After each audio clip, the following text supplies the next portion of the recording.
Cuando el progreso arrasa la vida, que crecer era producir más, consumir más, tener más. Nos prometieron un paraíso de progreso.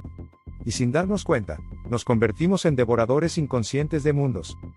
Nos enseñaron a medir la vida en cifras, el PIB, las exportaciones, el consumo energético. Y confundimos el brillo del plástico con el brillo del porvenir. Nos dijeron, más tecnología, más confort, más crecimiento. Pero nadie nos habló de los cuerpos que ese crecimiento iba a dejar atrás. De los ríos convertidos en cloacas químicas. De las montañas abiertas como cadáveres en busca de oro. De las selvas que ardieron para que existiera nuestra comodidad. ¿Eso era el progreso? ¿O solo una forma elegante de destrucción con discurso optimista? Nos vendieron la idea de que el mundo era un supermercado y nosotros, clientes con derechos infinitos. Nos acostumbramos a devorar sin preguntar, ¿de dónde viene lo que tengo? ¿A quién empobreció mi bienestar? ¿Qué vidas desaparecieron para que yo pudiera decir éxito? El desarrollo se volvió una nueva fe, con sus templos en los bancos, sus sacerdotes en los mercados y sus sacrificios en los pueblos invisibles. ¿En qué momento el sueño del bienestar se volvió una maquinaria que tritura la vida? ¿Y cómo llegamos a confundir desarrollo con destrucción? Tal vez porque aprendimos a mirar solo la superficie, a adorar el resultado y callar el costo. Y en esa ceguera colectiva, seguimos llamando progreso a lo que arrasa, modernidad a lo que envenena, y éxito a lo que deja desierto el alma. La fe en el progreso del siglo XXI heredó una religión muy poderosa, la del progreso. Una fe que no necesita templos, porque ya habita en nuestras rutinas. Su altar es la pantalla, su credo es la eficiencia, su oración es el más rápido, más rentable, más cómodo. Hemos aprendido a arrodillarnos ante los dioses del rendimiento, a sacrificar el tiempo, el silencio, incluso el sueño, en nombre de una productividad que nunca se sacia. Y lo curioso es que nadie nos obligó.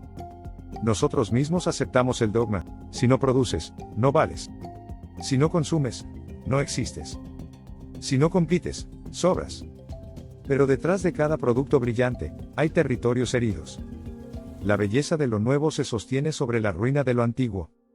La modernidad que celebramos en las ciudades es la otra cara del despojo que sufren los campos. La minería que envenena ríos. El petróleo que mancha selvas. La agroindustria que expulsa pueblos enteros. Nos gusta hablar de progreso, pero callamos el costo humano y espiritual que lo sostiene. Porque admitirlo sería reconocer que nuestro bienestar descansa sobre el sufrimiento de otros. ¿Podemos seguir llamando a eso desarrollo? ¿O es simplemente una forma más sofisticada de saqueo, bendecida por el lenguaje de la economía y disfrazada de destino? Nos dijeron que el progreso era neutral, inevitable, científico.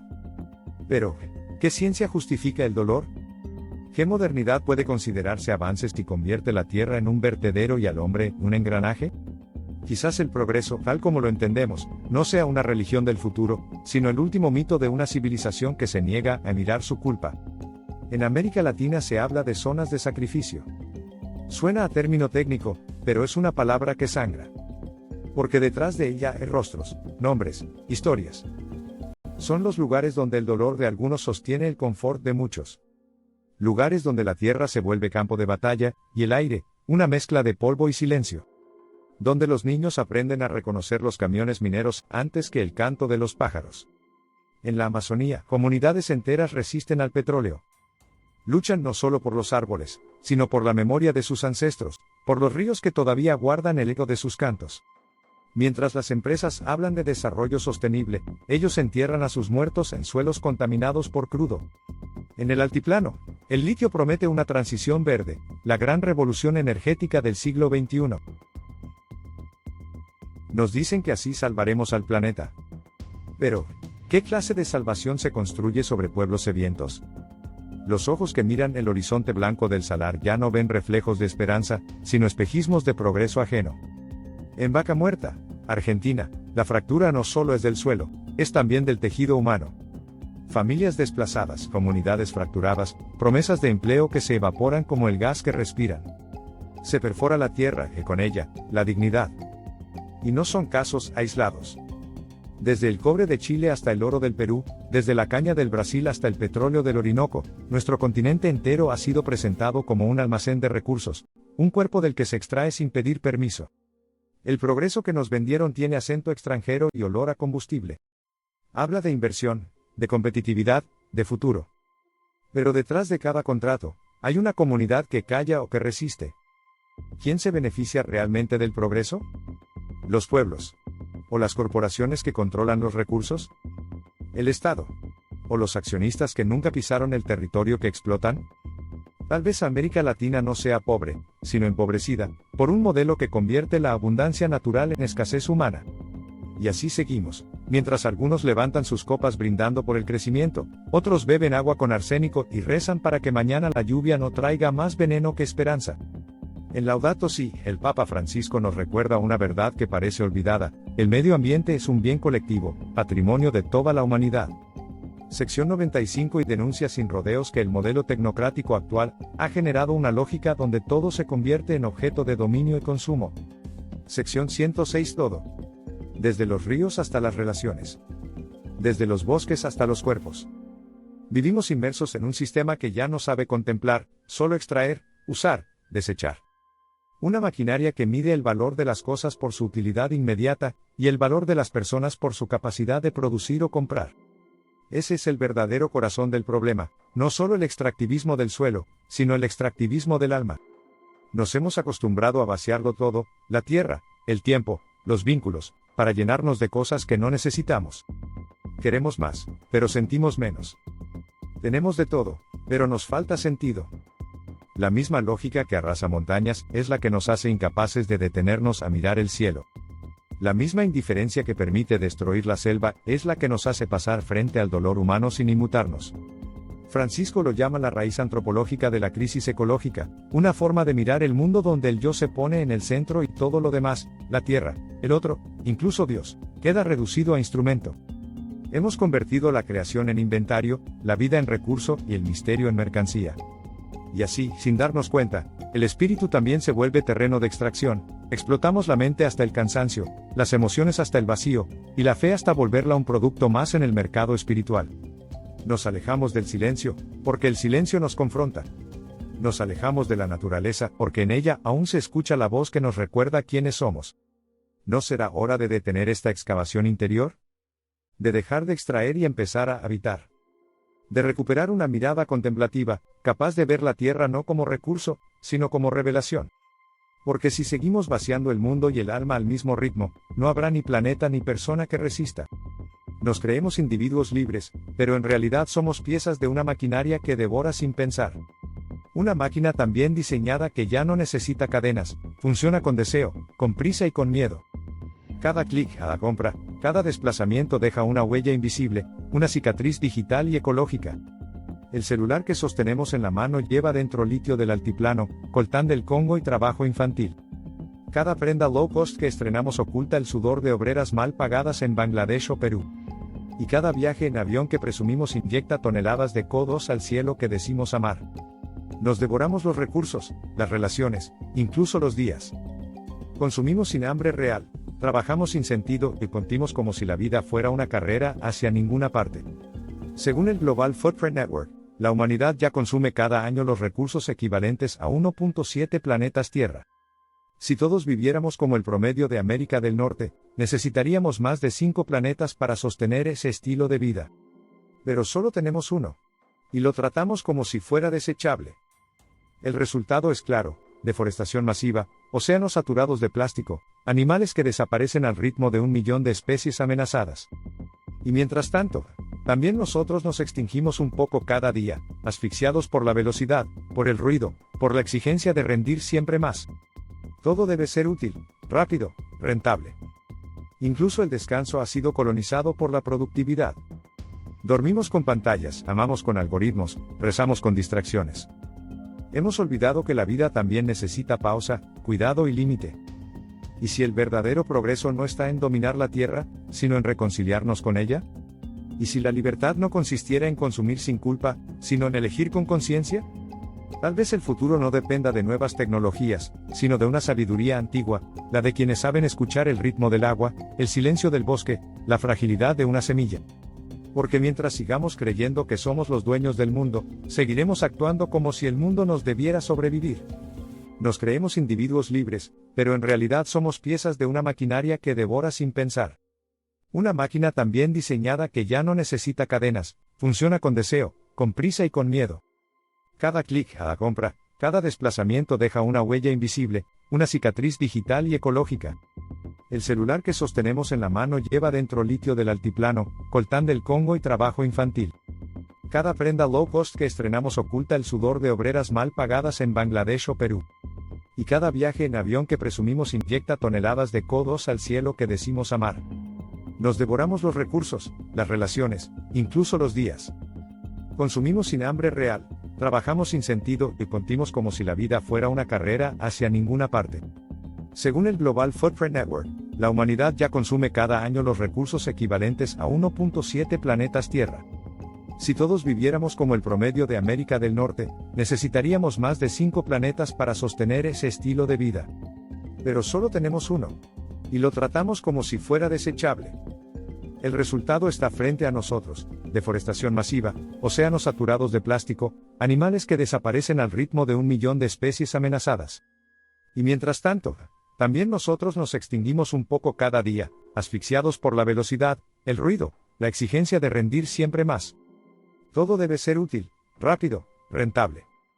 Incluso el descanso ha sido colonizado por la productividad. Dormimos con pantallas, amamos con algoritmos, rezamos con distracciones. Hemos olvidado que la vida también necesita pausa, cuidado y límite. El mito moderno dice que siempre se puede crecer más. Pero nada en la naturaleza crece sin límite. Solo el cáncer. Nos repiten que la economía debe expandirse eternamente, aunque para ello se contraiga la vida. Nos venden la idea de que crecer es producir más, comprar más, mostrar más. Y así, la fe ciega en el crecimiento económico se ha convertido en la nueva religión global, con sus templos, sus sacrificios y sus dioses invisibles. Publicidad, deuda y consumo son su santísima trinidad. Nos prometen felicidad, pero nos entregan ansiedad. Nos hacen trabajar para comprar lo que no necesitamos, enfermar para gastar, gastar para seguir trabajando y aparentar felicidad para no parecer fracasados. Una ceguera colectiva tan profunda que ya no mira el conjunto, ni el origen, ni las consecuencias. Solo el brillo de la próxima oferta, la promesa del próximo ascenso, la aprobación del próximo like. Nos convencieron de que ser alguien era tener más, aunque eso implique perder lo esencial. Y así, confundimos el desarrollo con la destrucción, el bienestar con el rendimiento, y el éxito con la apariencia. ¿De qué sirve conquistar el mundo si olvidamos cuidar el alma? ¿Qué sentido tiene salvar la economía si destruimos la casa común? Tal vez el problema no es la falta de desarrollo, sino el tipo de humanidad que ese desarrollo está creando. Una humanidad que confunde el brillo con la luz, y el tener con el ser. En medio del ruido del capital, hay voces que siguen cantando. No suenan en las bolsas de valores ni en los foros económicos, sino en los ríos, en los cerros, en las comunidades que aún recuerdan que la vida no se mide en cifras, sino en vínculos. Son los pueblos indígenas, los campesinos, los guardianes del agua, los que, desde hace siglos, sostienen la vida que otros destruyen en nombre del desarrollo. Ellos no se oponen al progreso, sino a un progreso que no los incluye, que los desplaza, que los silencia. Mientras los centros de poder discuten sobre transición energética, ellos defienden los manantiales que esa transición seca. Mientras las ciudades se llenan de discursos sobre sostenibilidad, ellos siembran sin pesticidas, pescan sin agotar, viven sin destruir. Defienden lo que llaman el buen vivir, sumak kausai, sumak amaya, un modo de existencia donde el ser vale más que el tener, donde el tiempo no se acumula, se comparte, y donde la tierra no es un recurso, sino una madre. En sus ojos, la naturaleza no es un objeto, sino un sujeto. Una interlocutora con la que se dialoga, no un almacén que se explota. Su economía no busca crecer sin fin, sino mantenerse en equilibrio, tomar solo lo necesario y devolver siempre algo a cambio. Pero ese equilibrio es visto por la modernidad como atraso. Sus saberes son ignorados, sus territorios invadidos, sus cuerpos criminalizados por defender lo que a todos pertenece. Paradójicamente, los que menos contaminan son los que más sufren la crisis climática. ¿No es tiempo de invertir la escucha? Dejar de hablar por los pobres. Y empezar a escucharlos. Aprender de quienes han sabido vivir sin devorar el mundo. Porque quizás ellos no son los rezagados del futuro, sino los guardianes de un porvenir que aún podemos salvar. La fe cristiana no puede ser cómplice del extractivismo. No puede predicar el amor al prójimo y al mismo tiempo callar ante la destrucción de la creación. La espiritualidad auténtica no separa al ser humano de la naturaleza, porque ambos nacen del mismo soplo divino. Cuidar la tierra es también cuidar nuestra alma. Y en tiempos de crisis ecológica, la conversión que se nos pide no es solo moral, sino ecológica. Pero hablar de conversión ecológica no es poesía ingenua. Es tomar partido en una lucha que cuesta vidas. En todo el mundo, cientos de defensores ambientales mueren cada año por proteger lo que todos compartimos: el agua, el bosque, el aire. Según Global Witness, más de 1.700 personas fueron asesinadas en la última década por defender la tierra y el ambiente. Casi la mitad en América Latina. Líderes indígenas, campesinos, catequistas, mujeres, jóvenes. Convertidos en mártires de la casa común. Ahí están los nombres que el mundo olvida: Berta Cáceres, asesinada en Honduras por oponerse a una represa hidroeléctrica.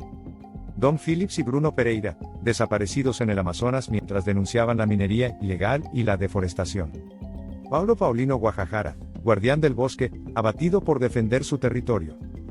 Y tantos otros, sin nombre en los titulares, que dieron su vida por recordarnos que la tierra también tiene derechos. Cada uno de ellos encarna un evangelio silencioso, una fe que no se mide por los rezos, sino por el riesgo de amar hasta el extremo. Porque la defensa de la creación es también un acto de amor al prójimo, a las generaciones que aún no nacen. ¿De qué sirve levantar templos si destruimos el jardín donde Dios nos colocó? ¿De qué sirve comulgar si seguimos participando del pan del consumo que mata? El cristianismo no puede seguir rezando al Dios creador mientras rinde culto al mercado destructor. La verdadera conversión cristiana no consiste en mirar al cielo, sino en arrodillarse ante la tierra herida y reconocer allí el rostro de Cristo crucificado de nuevo, en los pueblos desplazados, en los ríos contaminados, en los bosques talados. No se trata de romantizar la pobreza ni de negar la ciencia. Se trata de buscar un equilibrio nuevo, una economía al servicio de la vida, una tecnología al servicio de la comunidad, y una espiritualidad que nos devuelva el asombro. Laudato Si habla de ecología integral, ver la tierra, el cuerpo y la sociedad como un solo organismo. Comprender que sanar el planeta también significa sanar nuestras relaciones, nuestro modo de consumir, de trabajar, de amar. Y entonces, ¿cuánto de lo que llamamos progreso es en realidad una forma elegante de autodestrucción? ¿De qué sirve una ciencia que cura enfermedades si no puede curar nuestra indiferencia? ¿De qué sirve una economía que produce riquezas y deja millones sin hogar, sin agua, sin futuro? Cada día tomamos decisiones que parecen pequeñas, pero son parte del engranaje que alimenta el desastre ambiental. Cada compra innecesaria, cada desecho que arrojamos, cada vez que elegimos comodidad en lugar de compasión, estamos votando por el mundo que queremos, o por el que estamos perdiendo. ¿Y si la verdadera revolución no fuera ideológica, sino cotidiana? ¿Y si el cambio comenzara en cómo comemos, cómo viajamos, cómo tratamos a los demás, cómo miramos la tierra? No negamos la crisis, pero nos negamos a rendirnos ante ella. Porque cada acto de cuidado, una huerta, un gesto solidario, una decisión consciente, es una forma de resistencia. Una pequeña resurrección en medio del caos. Tal vez no podamos cambiar el mundo entero, pero sí podemos evitar seguir devorándolo. La pregunta es, ¿seguiremos viviendo como si la tierra nos perteneciera? ¿O empezaremos a vivir como si nosotros pertenecemos a ella? Seguimos creyendo en el desarrollo, pero dudamos cuando el costo es la vida. Si algo nos enseña la fe, es que el verdadero progreso no destruye, resucita. Y quizás el milagro que el planeta espera no venga de las máquinas ni del mercado, sino de un corazón humano que vuelve a escuchar la voz de la tierra. Alabado seas, mi Señor, por la hermana Madre Tierra.